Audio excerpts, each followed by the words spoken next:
Welcome back. Please help me welcome our first guest of 2022 who represents Ohio's 4th District in the U.S. House of Representatives.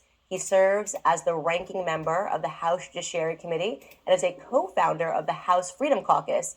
He's also the author of Do What You Said You Would Do, Fighting for Freedom in the Swamp.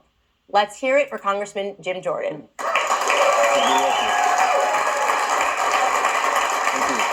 Okay. A lot of stuff on the American people's mind, especially when it comes to Congress. So much frustration with like what's getting done here, what we know, what can we do? But before we get there, we have to talk about our viral moment. We got to show our viral moment that you and I created. Yeah, still you the created. you created. Still the most watched C-SPAN clip of all time. Now, everybody knows about my judiciary testimony, but what you don't know is the backstory here.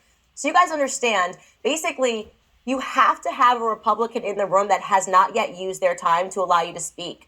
So Jamie Raskin waits until there's no Republicans left and allows, which never happens, by the way, ever, right? I mean, just allows these people to attack me, the people that are testifying to attack me, and basically accuse me of being a horrible person. So I'm like, it's over. I can't say anything. And then a miracle happens. And Mark Meadows walks in as they're like screaming at me, and he just yields his full time to me, of which Congressman Jim Jordan said something. You need to watch his smirk at the end of this clip. It is the greatest thing you will ever see. Let's roll that clip. I believe, Ms. Owens, when you used the word hilarious, it was referencing the fact that no one had asked you a question. It wasn't to the subject matter of the hearing. Is that right? That is correct. And to have another witness insinuate something that is not accurate is just not appropriate, Mr. Chairman, for how witnesses are supposed to behave in front of this committee. I also think you didn't say it doesn't matter about the subject matter of today's hearing. You said there are other subjects that matter as well, and maybe we should spend some time on those. Is that accurate? That is correct, and they matter much, much, much, much more. And I've said that. I said that in my opening, and I will say it again. You know that white supremacy and white nationalism ranks nowhere near the top of the issues that are facing Black America. And the reason that you are bringing them up in this room is because it is an attempt to make the election all about race, as the Democrats. Not in my case, Ms. Owens. I'm sorry. Please do not characterize my motive. Mr. Chairman, it's my time. It's my time. You've got your time, Mr. Meadows. You have 3 more seconds. Every 4 years, you bring up race, and you knew exactly what I meant when I said hilarious, and you just tried to do live what the media does all the time to Republicans, to our president, and to conservatives, which you tried to manipulate what I said to fit your narrative, okay? I was not referring to the subject matter that is hilarious. I said it's hilarious that we are sitting in this room today, and I've got 2 doctors and a missus, and nobody can give us real numbers that we can respond to so we can assess how big of a threat this is. Because you know that it is not as big of a threat as you are trying to make it out to be, so that you can manipulate. And the audacity of you to bring up the Christ Church shooting manifesto and make it seem as if I laughed at people that were slaughtered by a homicidal maniac is, in my opinion, absolutely despicable. And I think that we should be above that.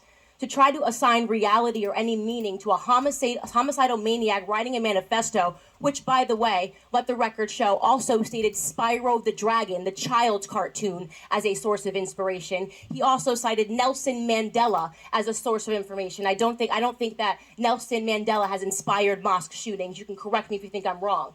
You would rather assign meaning to a homicidal maniac than to actually address the things that I said today that are actually harming Black America. Number 1, father absence. Number 2, the education system and the illiteracy rate. Illegal immigration ranks high, abortion ranks high, white supremacy and white nationalism, if I had to make a list again of 100 things, would not be on it. This hearing, in my opinion, is a farce, and it is ironic that you're sitting here and you're having 3 Caucasian people testify and tell you what their expertise are. Do I know what my expertise are?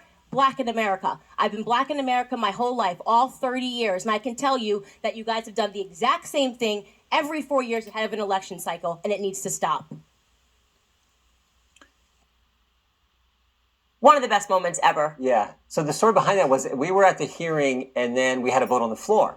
So Mark and I go to the floor, and we're voting, we're talking with colleagues and everything, and the hearing was going to, resume, and we hadn't used our time yet. So Mark and I are talking, and we're like, let's go back. And sometimes the smartest thing to do is just to give a great witness your time. And so we go back and basically just yielded time to you. And I think it was I can't remember the subject matter, but I think something about voting rights and race issues and different things. White supremacy, the rise of yes. white supremacy. And they had 4 white guys, I think, as their witnesses. The Democrats did, and we had you, which means the odds were definitely in our favor, right?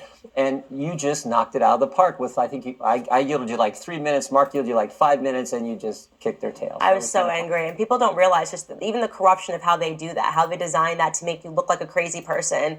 But we never could have expected that it was going to go that viral. I mean, a C-SPAN clip, it was just. Well, you've got a number of viral clips because you've handed it to the Democrats on several occasions. Because they're so corrupt, and that's why it's like I don't understand how you have the patience to be a congressman. Like literally, how do you have the patience to sit there and to listen to them lie and to throw these ridiculous hearings when there's real problems? I'd like to see a hearing on the opioid, epidemic that we're facing in this country, and yet they just sit here and just go, we're going to just paint Republicans like racists for, every second that we get. Well, I don't pretend that my job's any harder than the folks I get the privilege of representing, and everyone's got to deal with government. You run a business, you got to deal with government all the time, the taxes, the regulation, everything else. So I don't pretend it's any harder, but I do think it's a privilege. And in the history of our great country, only about 12,000 people in the history of the greatest nation ever, only about 12,000 people have had the opportunity to serve in the United States Congress. If you get that chance, go do what you said you would do. Go fight for the things the folks back home elected you to fight for. And if you take that attitude, then you can put up with Maxine Waters yelling at you and Jamie Raskin doing things like he did in that hearing and the false statements that get made about me all the time, which I know you get every single day as well. So you can put up with that. And frankly, it's no harder than families in our district who are trying to make a go of it and do the best thing for their family and run their business and be involved in their school and all the things that people in this great country are involved in. I mean, that's a great perspective to have. And I think that one of the things that people get so frustrated with is that there's just so much blatant corruption, which brings me to January 6th and this ridiculous committee and Nancy Pelosi. I think I read literally yesterday in the news, she's blocking her text messages, which she was sending out. She was the person that was in control of the police personnel, but she does not want anyone to have access to her messages. Meanwhile, they're subpoenaing messages from people that weren't even present on the day of January 6th, like Cleta Mitchell. What is your reaction to all of this? Well, you're right. Why is the Speaker of the House not letting the Sergeant at Arms, those communications that took place prior to January 6th when there was a debate about whether the National Guard should be there? And it's interesting, we have conflicting testimony. We have the chief of the Capitol Police saying he asked for National Guard to be present on January 6th, and then you have the Sergeant at Arms saying, no, you didn't. And it's the one who said, no, you didn't, who won't turn over the information, won't turn over communications and documents. The one who said you did has. So why is that? Well, the one that won't turn them over answers directly to the Speaker of the House, and the Speaker of the House has directed that office through House Counsel, who also answers directly to the Speaker, not to turn over that communication. Why is that? Why wouldn't you want to turn that over? So, but we know this committee is completely partisan. I mean, I put this list together. You think about it. Democrats have objected to counting the electors every single time a Republican has been elected to the presidency this century. Democrats spent 4 years trying to overturn the 2016 election. Democrats spied on the presidential campaign. Democrats did impeachment in secret based on a so-called whistleblower whose identity only Adam Schiff got to know. Democrats have kicked Republicans off committee, won't let Republicans serve on the select committee. Democrats have locked down the Capitol. Democrats have enacted proxy voting. They're trying to make D.C. a state. They're trying to end the Electoral College. They're trying to end the filibuster. They're trying to pack the court. They're trying to nationalize elections, and they're going to let illegal immigrants vote, and they're already doing that in some locales. And finally, the January 6th committee has altered evidence and presented it to the American people, lied to the American people. Now, and yet they say, Republicans are a threat to democracy? I mean, think about that. That is just craziness. But that is the problem with this January 6th committee is they don't want to turn on the information that we need, which Speaker Pelosi can have happen, and they want to just attack their political enemies and go after President Trump. That has been, I think, the frustration, as just a citizen watching this process, is that we know that they get away with everything. I mean, I was living in D.C., 9 months pregnant, way before I gave birth when January 6th happened. I remember my phone blowing up and so many people asked me if I was okay. And I'm going, are you asking me if I'm okay about the 6 weeks of burning down that my city has just faced because of the George Floyd protests, when we woke up every morning and a car was burned down, something was broken into, and this was totally fine when they were trying to pull down statues? None of this was considered an insurrection. Are you asking me if I was okay during the week of the Brett Kavanaugh trials, talking about storming the Capitol when they were storming into the buildings? They're sitting down in the offices. Can you imagine? You have AOC who thinks she almost died and she was in a separate building, right? Could you imagine? Remember when they stormed into Chuck Grassley's office? Yep. The women, a little hand, they got slapped on the wrist, immediately released. People saying we're going to pay to get them out of prison. And then I'm looking at these images of what happened in the Capitol building, and I'm going, this is diet compared to what I've lived through for the last 4 years under a Trump presidency, with protests and riots every single weekend. So there is this frustration, and I think part of the frustration is people want to know, are Republicans doing enough when they have power? Now, of course, it's nearly impossible, right? You just have to do as much as you can. But what about, the first 2 years of Trump in office, right? We had power. Do we just not fight as hard or as dirty, perhaps, as the Democrats are willing to fight? Well, we're going to have to fight harder, and I agree with you. And I think that the main point is, too, Republicans are consistent. Republicans condemn violence every time it happens. We condemned the violence on January 6th, and we condemned all the violence that took place in the summer of 2020, where, think about Portland. It was a 100-day siege on the federal building, the federal courthouse. I mean, 100 days where they were attacking the courthouse, attacking federal property. Oh, that was fine. In fact, so fine that Democrat elected officials raised money to bail the rioters and looters out of jail. I mean, you think about that summer, Democrats talked about reimagining the police, defunding the police, saying that actual rioters and looters who attacked police were peaceful protesters. So we've been consistent. They haven't. And when we do get power back, which I think is going to happen, I don't think we should get overconfident, but I think we should be confident as we head into this midterm election that we're going to win. If we do, we have to be willing to do the investigations that need to happen, hold people accountable, and treat the Democrats, if they're going to cross some of these bridges, that whole list I just gave you, all the unprecedented things they're doing to destroy norms and principles and values that we've always had in this country, if they're going to do that, if they're going to cross that bridge, then if it's good for one side, it's good for the other. We have to adopt that attitude. And that's exactly...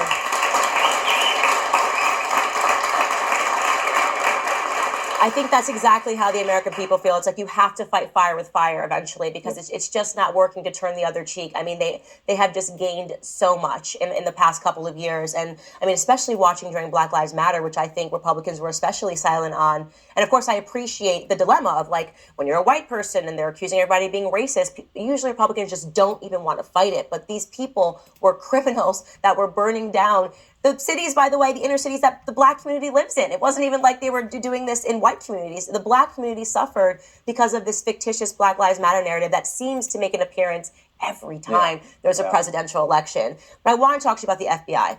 And I recently sat down with the president, President Trump, that is, and spoke to him about this very obvious. Department of Justice is impossibly corrupt. I mean, it's just, there's no more denying this anymore.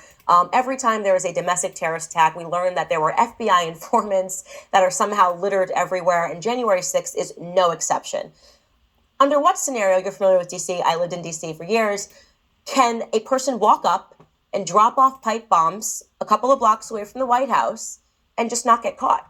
And just, it's fine. But they're finding grandmas on surveillance cameras in the Capitol building that are being arrested.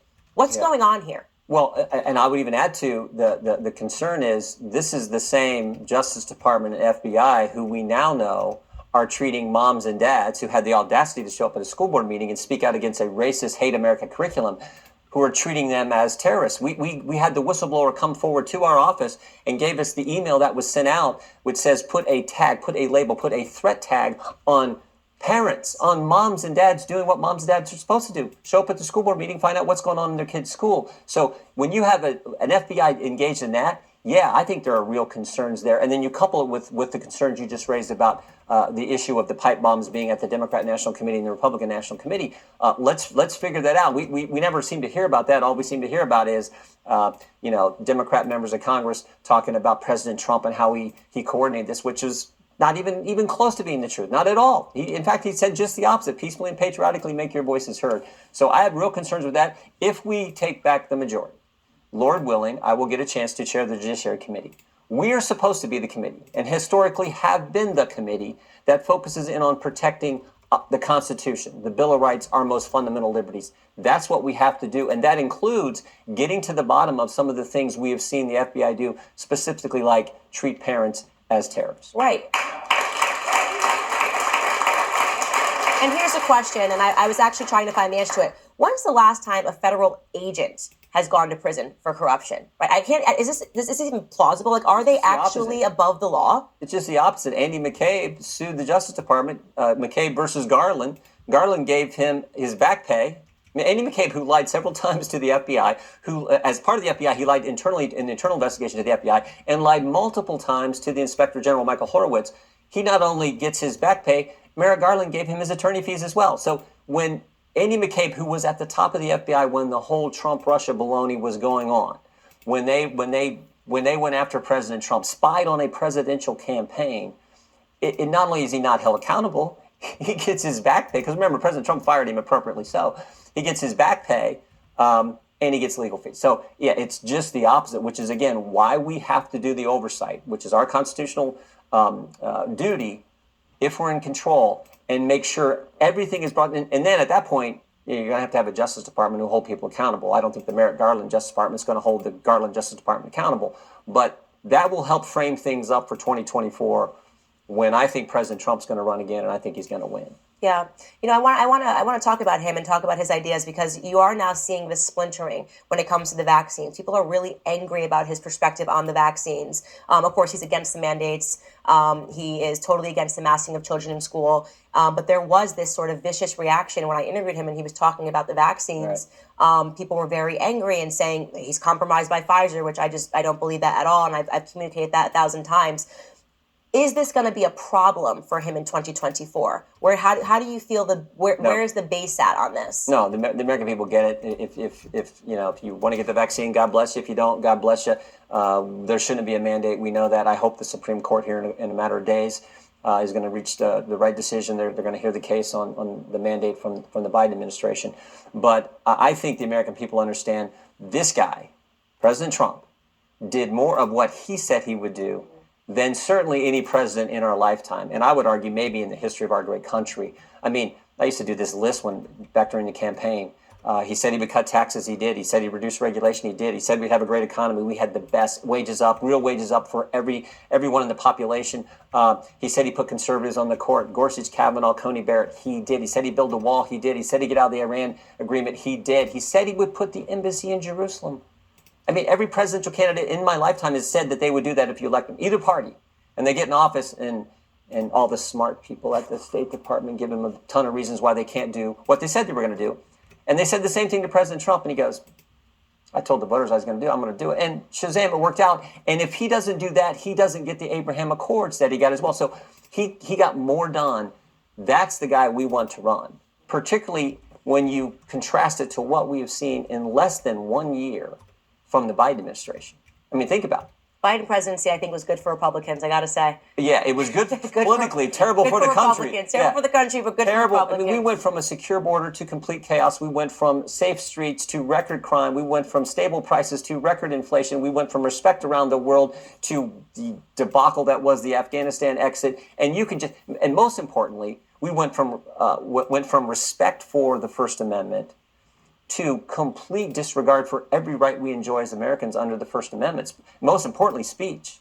I mean, to the point now, you can't have a debate today in a country. If you don't agree with the left, they say you're not allowed to talk. And if you try, they're going to call you a racist, and they're going to try to cancel you. And it's like, how can you have a debate when that's the rules the left wants to follow? So President Trump is the right guy to run again and get our country right back to where it's supposed to be.